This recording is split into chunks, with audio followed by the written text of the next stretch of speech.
ভূত থাকে, সেই ভূতটাকে দেখার জন্য আমরা যারা এক্সপ্লোর করতে এসেছি চারপাশে দেখতে পাচ্ছি পুরো ফাঁকা, কেউ নেই, লোকজন নেই, কেউ নেই। আচ্ছা, এই যে সেই ভূতের বাড়িটা, এই ভূতের বাড়িটা আমি বলে রাখি ভূতটা হয়তো ওর এক্স গার্লফ্রেন্ড, তাই তো? হ্যাঁ।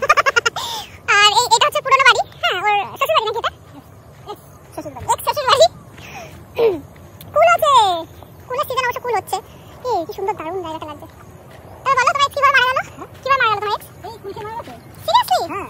তো মানুষের মাথা খেতো আর টাকা খেতো আর গাড়ির তেল খেতো, তারপরে হঠাৎ করে কুল খেতে মারা গেল। কুলকে নাকি ওর এক্স মারা গেছে, মানে মরে ভূত হয়ে গেছে।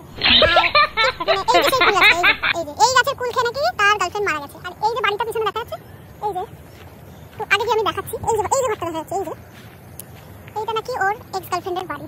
আমি কিন্তু এখানে যেখানে রয়েছে আমার চারপাশে জায়গাটা কিন্তু খুব সুন্দর দেখতে পাচ্ছি, মানে ছোট ছোট ধান লাগানো হয়েছে। আর এদিকে তোমার ধনে চাষ হয়েছে, এদিকে কিছু উঠেছে আর কিছু এখনো ওঠেনি। আর এটা হচ্ছে আমাদের এই যে যেটা দেখতে পাচ্ছি পিছনে নীল যে বিল্ডিং যেটা দেখা যাচ্ছে, এটা কিন্তু আমাদের জল প্রকল্প। তো আমরা একটু ভেতরের দিকে আসলাম, আজকে একটু বেরোলাম, ভাবলাম একটু ঘুরি। তো বেশ ভালো লাগছে, অনেকদিন পর বাড়ির বাইরে বেরোলাম, একটু ভীষণই ভালো লাগছে। তো পিছনে একটা রাস্তা আছে, এদিকে কলা বাগান, মানে মোটামুটি এদিকটা একটা মানে একটা বাগান বা ক্ষেত এরকম বলতে পারো। পুরো এরিয়াটুকু ভীষণ, চারিদিকটা তোমরা দেখতে পাবে পুরো ক্ষেত আর বাগান। আর এটা হচ্ছে রাস্তা যাওয়ার, দেখতে পাচ্ছ ওই যে পিছনে আমার ফ্রেন্ড সৌরভ তার গার্লফ্রেন্ডের বাড়ির এখানে এসে শোক পালন করছিল, একটুখানি আমি চলো তাহলে।